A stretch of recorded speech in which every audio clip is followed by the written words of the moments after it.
And we're live with Litvak Leadership Live. I'm Sean Litvak, and this is my special guest, Rich Filar.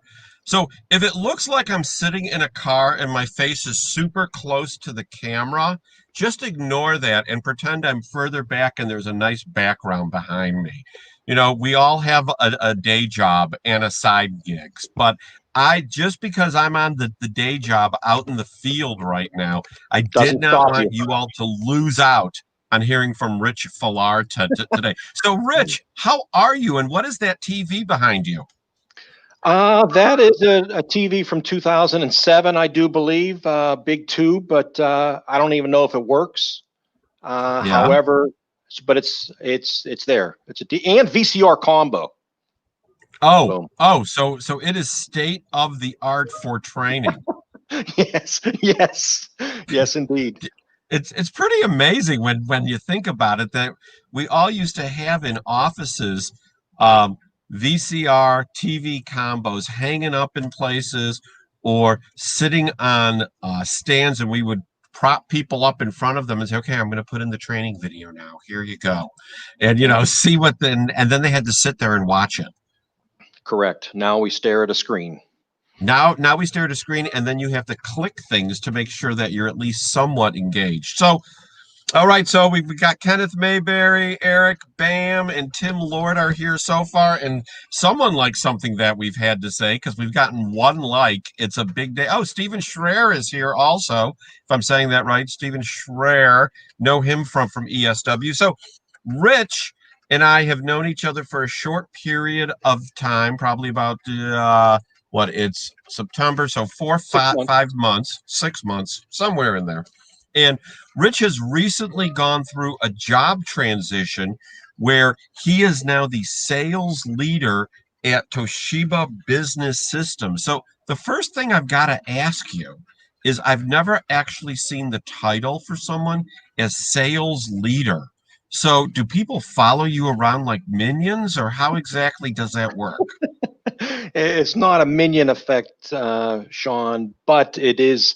I want to lead them. I have a vision for what we can accomplish and the goals that we can achieve in this essential business that I'm now serving.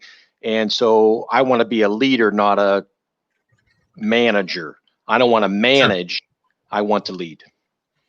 So your team is covers what geography? Geography scales from Akron and Canton, home of the Pro Football Hall of Fame, to the greater Cleveland area, all the way to Sandusky, Ohio, Cedar Point. You've been to Cedar Point, Sean? No, but the Brady's went there. Yeah, I do recall that. Yes. Yeah. So okay. that's the landscape, almost to Youngstown, Ohio. Okay. All right. So kind of a northeasty, Midwest, northeasty kind of thing Rust going Belt. on. We'll call it the Rust Belt. The Rust Belt. Okay. Yes. And is that a positive term? Yes, that's grit, lunch pail. Grit as in people working hard, getting it done, moving forward. Correct. Okay. Correct. So in Toshiba Business Systems, looking at your LinkedIn, because I'm checking out my notes here, you're all about compliance, security, and working remote, which I would think is huge at this time to have compliance and security with everyone out in the field or working at home workplaces. What kind of challenges have people run into that Toshiba can help folks with? Yeah, for sure. So IT professionals that we work with, Sean, they have their three most common challenges are how do we help our employees that are now working remotely to access their documents as if they were in the cubicle like they have been from the beginning of time, right? Okay. And so that's a challenge. How do we keep our employees safe and our documents secure? How do we control our IT budget to control costs? So in a school district, for example, how do we make sure that our large print jobs are placed on the right copier or printer that's 1 cent a copy versus a color one that's 6 cents a copy? So all kinds of ways to help them automate and to keep track of their costs, to help their employees, their students, their teachers, their staff, to access their documents remotely in the Google Classroom or from their friendly confines of their home to access a document they need to do to access and get their job done. So we work a lot with IT professionals for sure. Okay, so with my current employer, and this is the first place that I've worked where they've ever really had their act together on this. We save everything into a centralized database. I guess it's a Microsoft Cloud. I'm not exactly sure what it is. I just know that I've got a folder on my computer and everything goes there. And if I am looking for a particular type of file, I realized about a month in that I can type in my search bar. And if I thought I was just looking in my files, but I was actually looking in the entire company's files. So I can actually find various files that may be what I want as a salesperson, and I can duplicate them and whatnot like that. I could see where there's all kinds of issues with that, with unscrupulous people or people who are just bad at computers. What type of safety nets do you guys put in place? Well, certainly to having to sign on to access those documents, but it sounds like your organization along the digital transformation journey, they're well advanced with that. However, how is Sean Litvak going to access some files that he needs or information that he needs if your organization has file cabinets? So we're learning to, if we see file cabinets, we say OMG, because that is an opportunity to help them get started with the digital transformation. So we see and learn about a lot of organizations that are way different paths of that digital transformation. And so in order to have that to be secure, there's measures that can be taken that sounds like, you know, you would have to enter a password so that maybe highly classified or information that you don't want your competitors to be able to see, that in the past, right, would dumpster dive. Now it's, we don't want the cyber attacked and our records or HIPAA compliance, you know, back to the compliance part of it. And those are the different ways that that we're attempting to help. And when it is outputted, let's make sure that it's not sitting there, and let's make sure that it's cost effective as well. So they're all kind of and that's all part of my learning journey. I was in this industry 20 years ago, Sean, and it's much different now. But a lot of it comes down to, and it's helping with that is just as we help stay connected and learn about who we know and how we help our clients. LinkedIn is a great way to help introduce ourselves as we want to become a trusted advisor and offer solutions that can help your organization. And oh, by the way, we can help you with the printers that you use and cost effectively, and the copiers that you need still, or whether that's where your employees using those from home. So it is, the industry has transitioned hugely over the last 20 years, like a lot of businesses. You know, and I can see where business professionals are grabbing onto that and biting into it and really excited about it. But what about the individuals in our education system? I mean, you've got a lot of teachers out there that are either teaching remotely or doing combo teaching. And it was funny, as I was driving today, I heard on the radio that, you know, and I'd never thought about it this way, that a lot of the remote learning that is taking place is because, well, frankly, a lot of teachers, not all, please don't misconstrue anyone what I'm saying, but a lot of teachers are older and may be more prone to the virus, and that's why they want little Johnny and little LaQuisha to sit at home and look at a screen. How are you getting those teachers to embrace this new technology when they may be, you know, like really liking felt boards? Yeah, with some progressive school districts, we're helping them. We're being their valued partner, is to create a quasi cyber school. And they want, their concern over the summer months was, will all of our students opt for cyber schooling? So let's go ahead and create our own cyber school. And so our services and software solutions work in tandem with those solutions. So that part of it is we're a useful, very useful partner, and they are searching for solutions because those teachers some of them may not be technology savvy, and other ones Yeah. are embracing Google Classrooms big time. And some students may want to opt for cyber, and some may not, and some might be hybrid. And now those teachers and stewards of the community and the school districts are figuring out a ways, and they're now, to do this hybrid or whatever the scenario is, they are working more hours to get less done, and they need our help. And we are in not a race, but we are eager to get up to bat and say, here's some solutions that we have and that we will implement for you that will make your life easier. So hearing you talk about that, I just think about when I was in second grade, and my teacher was Mrs. Lindquist, and I'm sure Mrs. second grade was a while ago for me, so Mrs. Lindquist would probably be like 98 at this moment, potentially, and she was an older woman at that time, even. Wearing glasses down at the end of her nose and a big beehive hairdo.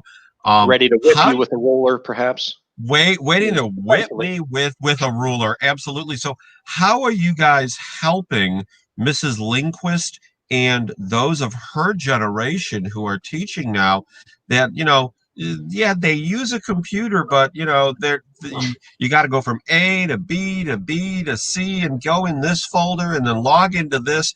How are you helping them be efficient and effective?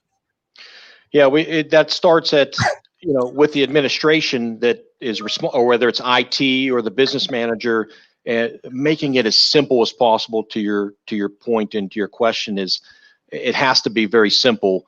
But the challenges are, as you've said, their lack of technology savvy for those types of teachers is a huge challenge. But the software, very intuitive, and if it's implemented by the school district, it's very easy. It's much easier than you might think. And I've been observing some different online demonstrations to say, look at these reports that you can see as an official as to who's printing what and where they're printing it to. And here's the unprinted jobs that are sitting at the copier that could have been wasted. And it just really helps kind of pinpoint, hey, we need a little help over here with Mrs. Lindquist. She needs to be doing this, and here's what we've observed. So they're able to help kind of some areas that maybe your old teacher is struggling with. But 98, she's probably still enjoying her retirement golden years, right? Absolutely, I certainly hope so. So Eric Bam brings up a great question. How are you using video on LinkedIn to your benefit? And I'll add to it, how has your video journey prepared you for the role in which you find yourself now? Oh, great question. Thank you, Eric. I'm utilizing LinkedIn video to stand out, to communicate, to establish trust with an organization or a contact or a prospective client.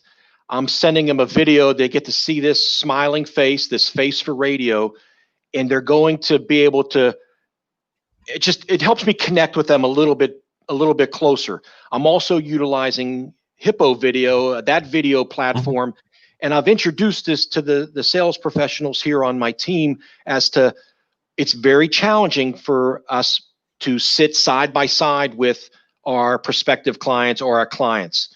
And but the closest facsimile is to get started with the relationship. LinkedIn video can help, or a platform that sends them a 30-second video or a couple minutes. And so I'm even using it I did a presentation, delivered one on Tuesday morning, but Monday through Microsoft Teams, this face was on there and said, this team, we're going to talk about how to structure a winning sales call or virtual call. And I went over that. And so they now knew what the agenda was, as opposed to waking up and getting on the Microsoft Teams meeting and getting PowerPoint to near death. They were able to and they were able to be more prepared. So I asked them, could you please share some different success stories about, and the vertical that we're focusing on is school districts currently, is why do some school districts turn to us? What success stories? Be ready to, what we don't want is for me to be talking about and it's monotone of Oh yeah. this is, we want it to be interactive. And so by them being prepared, they can sleep on it and say, I'm going to share that story about how we helped this particular school district, what their issues were, their challenges were, and how we help solve them. That is much better than saying we're a nickel or 10 cents less than you, and we want your business. We got to bring more value to that, and video kind of helps with that, whether internally or externally. Your prices are fair. Your prices are firm. Yes, we've all heard that before. So, talking about expertise and what sets you apart, I saw you're a big hockey guy. You mentioned it actually on LinkedIn. Eric's bringing it up. So, what's the coolest hockey moment in your experience? Wow, there's so many of them.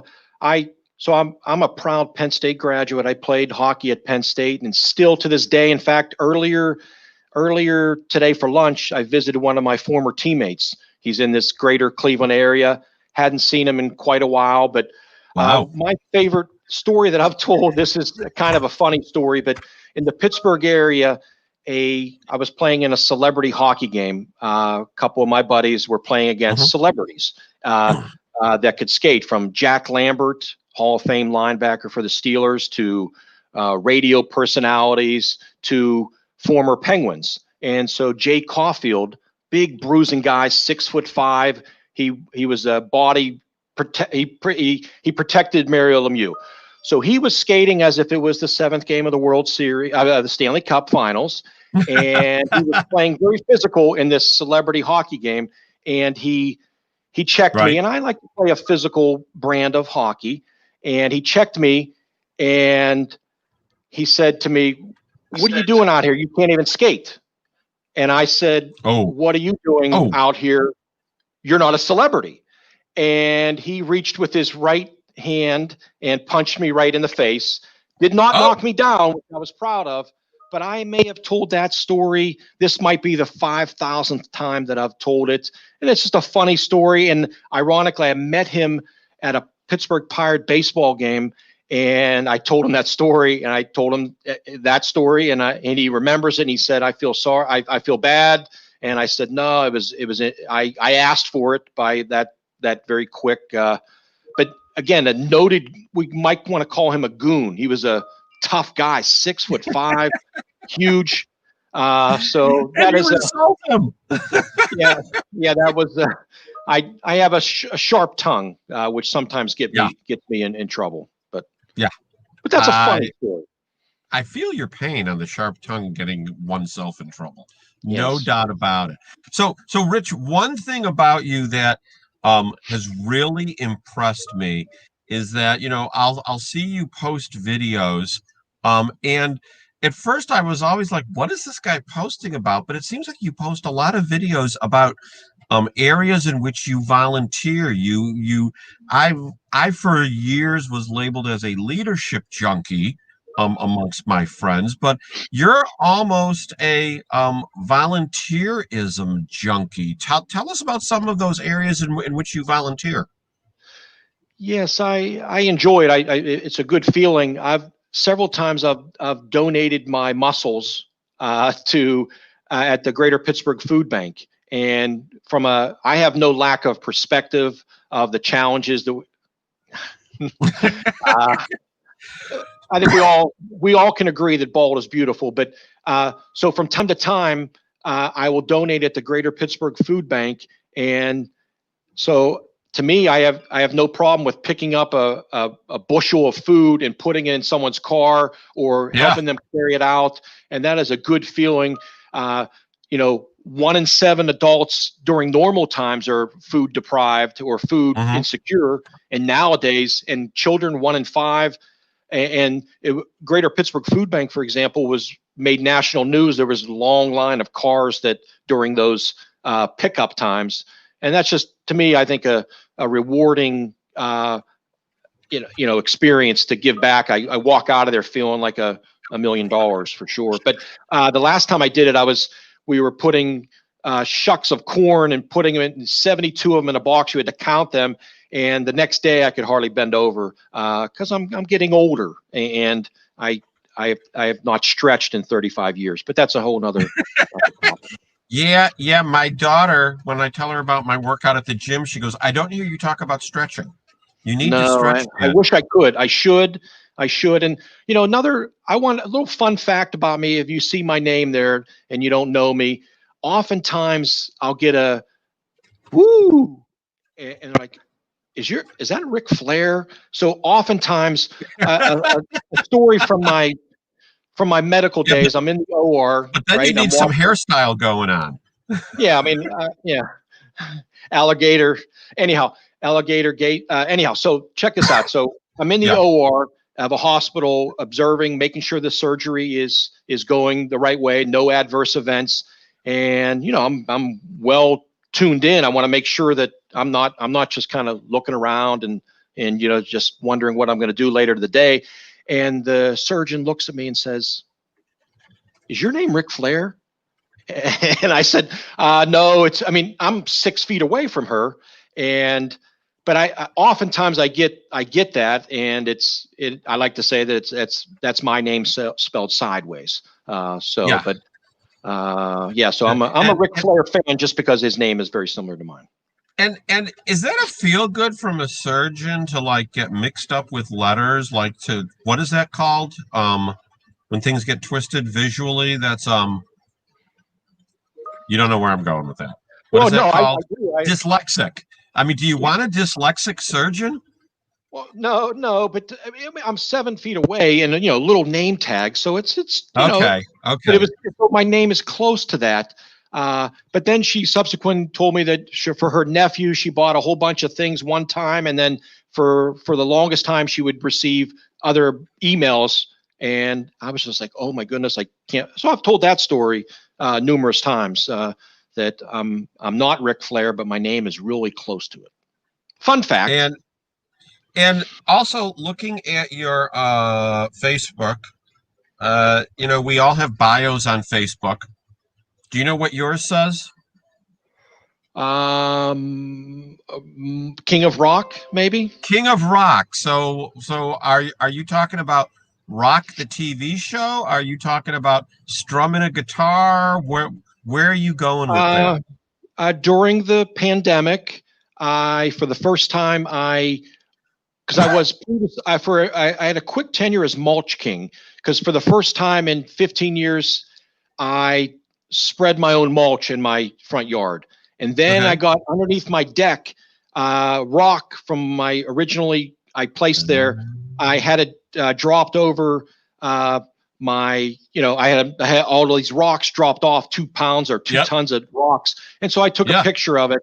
And just to allow my friends on Facebook to take shots at me, oftentimes I used to really often, as in every day, I would take a picture of the food I ate, and I would I would take a picture of it and post it on Facebook, and my friends would then chime in to say, "How are you not 300 pounds?" Or "I can hear you getting fatter," or so I just want to lob up. I want to help them. Encouraging words.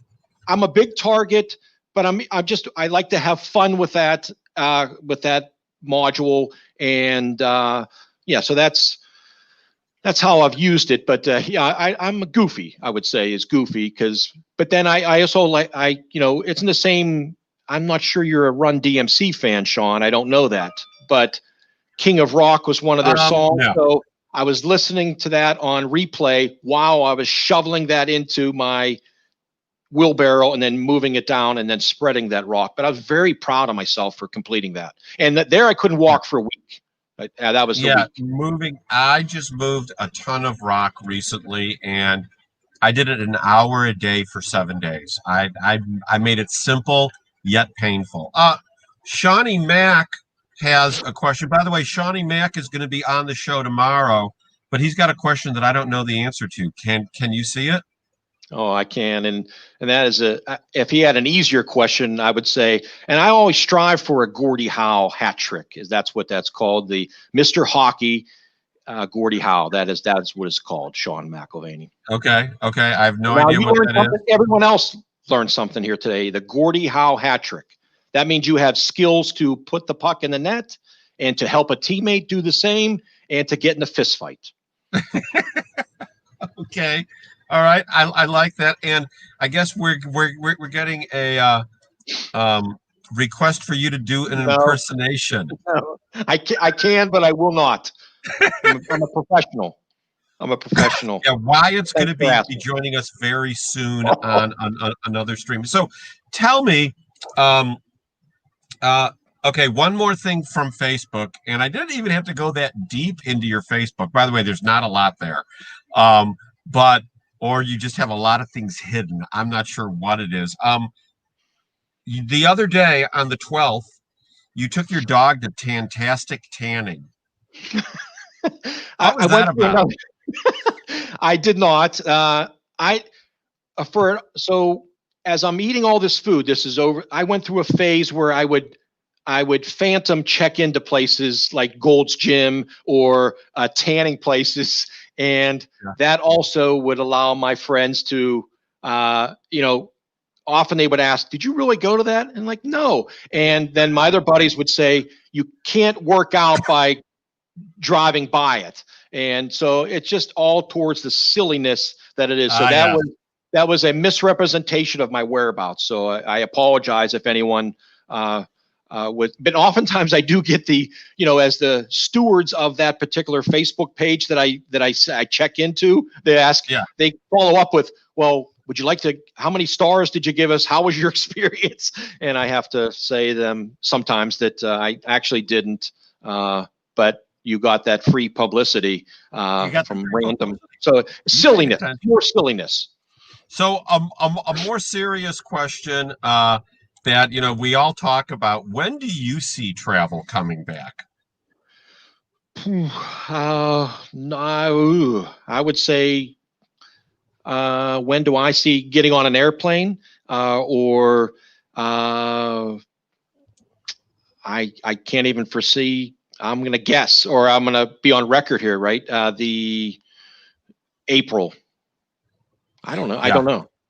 Not this year, right? So.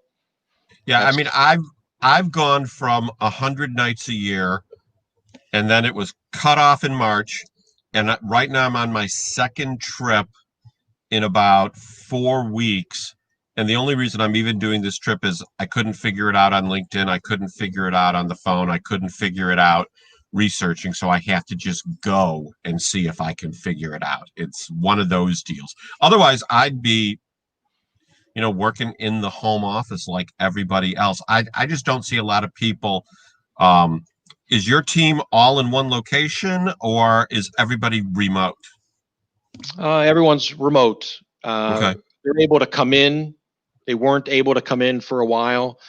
And so back to the video part of it, or back to LinkedIn, where that serves us is we still need to start developing relationships, and we still need to communicate with prospective clients. And I am obsessed with how can we differentiate ourselves, whether that's, and so something, this will be literally the first time, but I have goals in so how am I different? Who's going to be the first one in this space to do this same type of visit or meeting with a school district business manager to say, tell us about your school district, how you're managing your students working from home, or hey, business owner, hey, restaurant group that wanted to be able to print their own color brochures or signs for their walls for their 8 locations. I'm going to do that once I get my bearings a little bit further, but and we know that consistency, we know that being different, but I'm constantly studying the different ways whether it's the words we say or whether it's the actions that we do to help us stand out and be memorable and to be different and be valuable. And you know, that is like the perfect answer to the question that I haven't asked, which is, what do you want to leave everybody with? So instead of asking, we'll let that be your answer unless you have something else to add to that. But Eric has a stupid question for you. Give us a random fact. A random fact is I caught a football from a Hall of Fame quarterback. You want to know who it is? There you go. Okay, so I'm at the. I mean, don't cut me off here. This is a random fact. I caught a pass. Oh, there's more to it. Okay. I caught a pass from Terry Bradshaw. I was at a Urological Association meeting, and he was signing footballs for a bunch of doctors, and I was 25 feet away from him, and I got eye contact with him as he was finishing up with one doctor, moving to the next.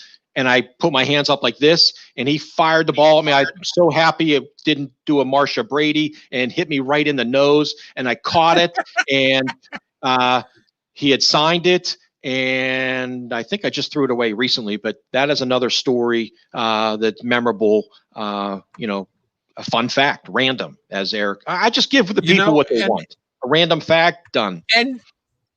And you know, with that interaction with Terry, you know, you need to tell him to lose the hat. You know, just shave off the, you know, wrap around the head and just show the whole bald head like we do. You need to talk to him about that. I've lost kind of communication. I'm lost touch with him a little bit, but you know, but we did connect. I mean, I was like this, so proud. Oh yeah. Because what if that hits me? It's not the same story if I have a broken nose. Right. So, because then it's a Marsha Brady story, which nobody wants to actually talk about ever. So, okay, final 2 minutes. You've pretty much told everybody your philosophy of life. How do you want to encourage people to make a difference? Be kind, I think, that's, and I'm waiting I was telling my buddy this at lunch today. I am waiting to find somebody that their journey through life has been linear, meaning it's just all good and it gets better, and that doesn't have that valley of illness, job loss, whatever, is that you never, ever, ever know what someone's going through. And so if you're kind, then you can help those and listen to those, because that's most important for a lot of cases. And that doesn't cost anything to be kind. No, I agree 100%. So thank you so much for being on the show today. I know you're super busy in your new job, and I appreciate you taking the time out to answer some questions and give people some background into the wonderful person that is Rich Filar.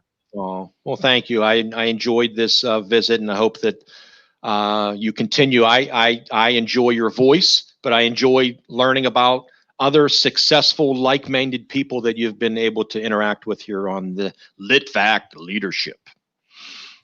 No, I don't have the voice that Kim Hubbs does, right? But I mean, I can get better. I can get better. Yeah, you can get. We can all gain the Ken Hubbs voice. So again, thank you very much, everyone. If you like Litvak leader, well, first of all, before I go to shameless self promotion, with everything that Rich talked about today, with the compliancy and security and everything having to do to Toshiba, reach out to Rich. Either on a direct message on Facebook or connect with him on LinkedIn. Or if you're like, Sean, I can't figure it out, reach out to me and I will hook you up with Rich, because he wants to help you. Why? Because he's a nice guy, and 2, it's his job. So help him out. 2, if you like this video, hey, share it. Follow me here on Facebook and YouTube, and connect with me on LinkedIn. We're going to continue on with Litvak Leadership Live. Tomorrow, our guest is Sean, and I never say his name right. How do you say Sean's last name, Rich? McElvaney. Thank you very much. See, I need to see an A there, and there's not. And he's going to have some interesting things to talk about, unlike anyone else, because his niche is a little bit different. That's Litvak Leadership Live for today. Thank you so much. Be blessed, everybody. Thank you, guys.